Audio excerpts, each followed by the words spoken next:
Alright, it's the next day. I'm back here with the Ford car stereo that I bought for $1 at the thrift store, and I got great news. I've made progress and I've hooked this radio up to power, and it does in fact work. It turns on and works.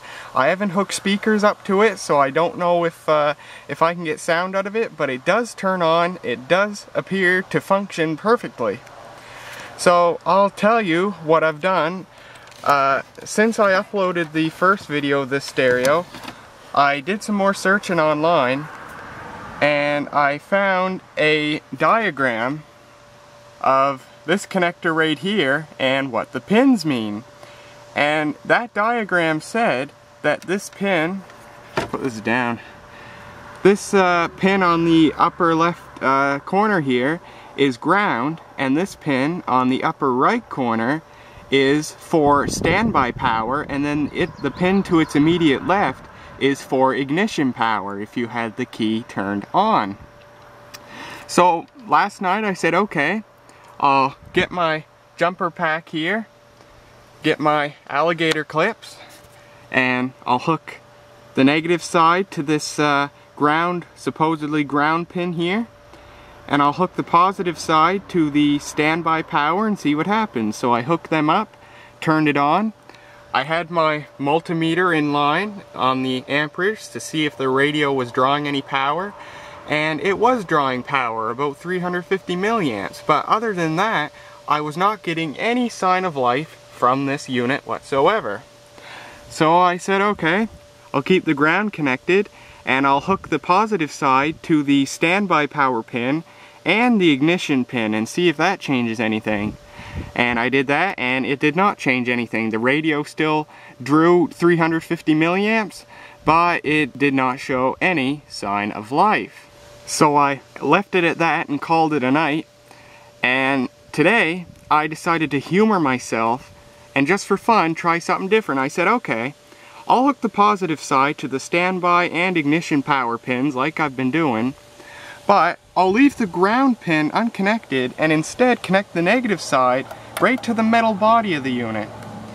And if you don't know, on pretty much any electronic device, especially those for vehicles, anything that runs off electricity, if it's made of metal, if it has a metal body, chances are that it's grounded, which means that you can connect the negative side of your power source to anywhere on the metal body and it will be connected to power. So that's what I did. In fact, I connected the negative side to this metal tab right here, and I turned the power on. The radio drew almost an amp according to the multimeter, and the display lit right up. So right now what I'll do for you guys is I'll hook this up and show you it working. So now, I don't know what that ground pin's actually for. I don't know if it's just for safety reasons or what, or if that wiring diagram's completely incorrect. Like I said, when it was hooked up with that pin as ground, the radio was drawing 350 milliamps. So I don't know what was up. This radio is self-amplified. You don't need to run it through an amplifier. But I believe, see, this was the premium radio. This was the optional expensive radio you could get in a Crown Vic, a Grand Marquis, or a town car. This was the top end radio, and I believe you could hook it up. You could bypass its own amplifier and hook it up to an optional outboard amplifier if you wanted to. So I'm thinking maybe that pin is for the ground of an amplifier. I'm not sure about that because information on this radio is absolutely scant. I didn't realize until last night that this radio has a feature that I find incredibly cool. The first time I ever saw it was when Dad had his 2007 Pontiac G5, and that is RDS. RDS stands for Radio Data System, and if you've been in a newer car that has a radio with RDS, you've probably seen it at work. When you tune into a station that is transmitting RDS data, you'll see information about the station displayed on the screen. And sometimes it's just the call sign, sometimes the station will get creative and put special messages or something. I know one station here, WQDY-FM on 92.7 in Calais, Maine, it displays using the RDS system WQDY FM soft rock, I believe is what it says, or classic rock. At any rate, I didn't know RDS even existed when this radio was made in 1998, so that's really, really cool. And I don't know if I can get it so you can see it, but let me see. I don't know if you can see it, but the bottom line of the vacuum fluorescent display is an alphanumeric section.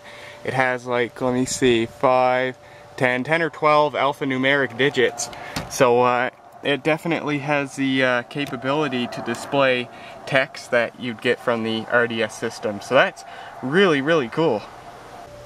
Okay, so to start off with, I have the positive side of the jumper pack just connected to the standby power, not the ignition power. So I'm simulating as if the key in the ignition was turned off.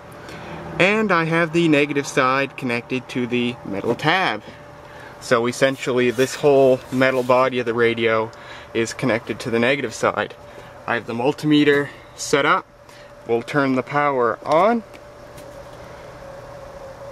And you see the multimeter went through some stuff there. The radio probably did a small self-test. And now it's drawing about 10 milliamps, which is keeping the time and the memory alive. If we look on the unit, we see nothing, but if we press, I forget what button you press, it lights up the clock. Scan RDS, RDS, and there's our time. It's a very bright green vacuum fluorescent display. It looks really nice. And if we press something, I forget, oops. Something to set the clock. There's the alphanumeric section. It works. Select hour. I have no clue what time it is.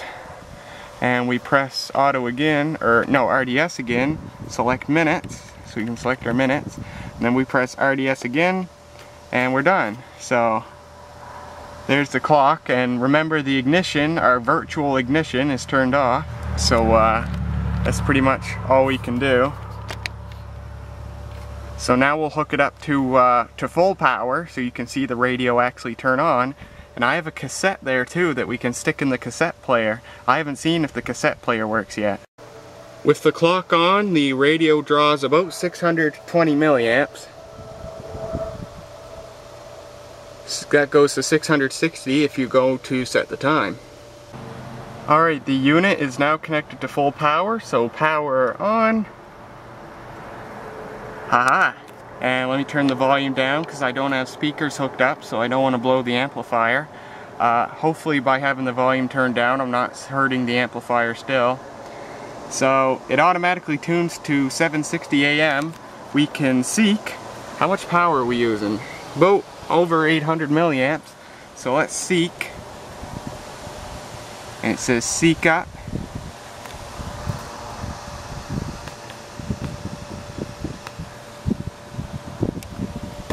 Using about 850 milliamps. So now we'll switch to FM. Now we're on FM and it automatically tunes to 101.1. We can seek that. And of course we're not going to pick up anything because I don't have an antenna connected. Alright, if we press RDS, oh, we can set the time. Let's stick a cassette in and see what happens. Whoa! How about that? And I can see the cassette spinning inside there, and it says tape 1 play. We press the tape button. I think it should switch sides. Oh, we're seeking. Tape 1 seek. We're using nearly an amp of power.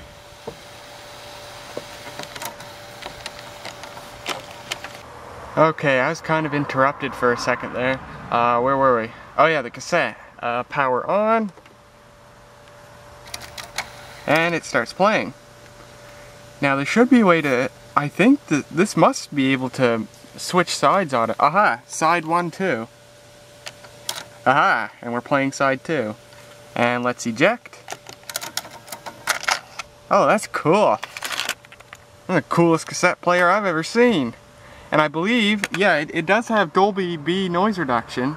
And I believe it supports metal cassettes too. We can rewind, fast forward, rewind, fast forward, rewind. Cool. Bass. Ooh, we got bass, treble. Wow, this thing is hot sitting out in the sun. It's 90 degrees out today. Balance, fade, and hopefully I haven't destroyed the amplifier by not having speakers hooked up. Oops, the volume was turned up. Shoot. Oh yeah, because I turned the power. Yeah. Oh well. And then we're back to the radio. So yeah, so that's about it. So the Ford stereo does work, so that's awesome. So now I just gotta try hooking speakers up to it, which I don't think I can do, at least easily, without the wiring. So what I said in the last video, about if you guys have access to a vehicle in a junkyard that you could get the wiring from, that'd be really cool. What I didn't know was other Ford vehicles, besides the Crown Vic, Grand Marquis, and Town Car, have the same wiring, even if they use a different radio. So if you just happen to be in a junkyard and see a Ford vehicle that you might be able to get it from, ask me, tell me the make, model, and the year, and I'll look it up and see if it has the correct wiring, and if it does, that'd be cool. I just had a good idea. I have my car antenna hooked up now. Let's see if we can tune into a station with RDS and see how the RDS works on this. So power on, volume down, and I wonder if we could seek any AM stations. AM reception ain't the greatest here in the daytime, but no, I would say we can't, but let's go to FM. Seek. 102.9. We're getting FM stereo. RDS, is there RDS? No, no RDS. I know 92.7 does, so let's go down to 92.7. Getting it in stereo. Volume down, yes. And we're not getting any RDS. Aha, all I had to do was hold RDS for 5 seconds and it said RDS on. And you can see there it says WQDY FM on 92.7. Let's seek and see if there are any other stations with RDS. Oh, we just lost power, shoot. Why did that happen? Huh. Okay, not sure why we lost power, but let's try it again. Hold RDS for 5 seconds. Oh, no RDS, we're on AM. I did try seek on AM. I held the antenna up in the air and it did catch the nearest AM station here, CBC Radio 1 on 990 kilohertz. Okay, let's hold RDS. RDS on, let's tune. Or seek, I mean. Nothing on 102.9. Nothing on 89.7. 92.7 we have RDS. Yeah, that's the only one. Well, at any rate, there's the Ford stereo seemingly working perfect.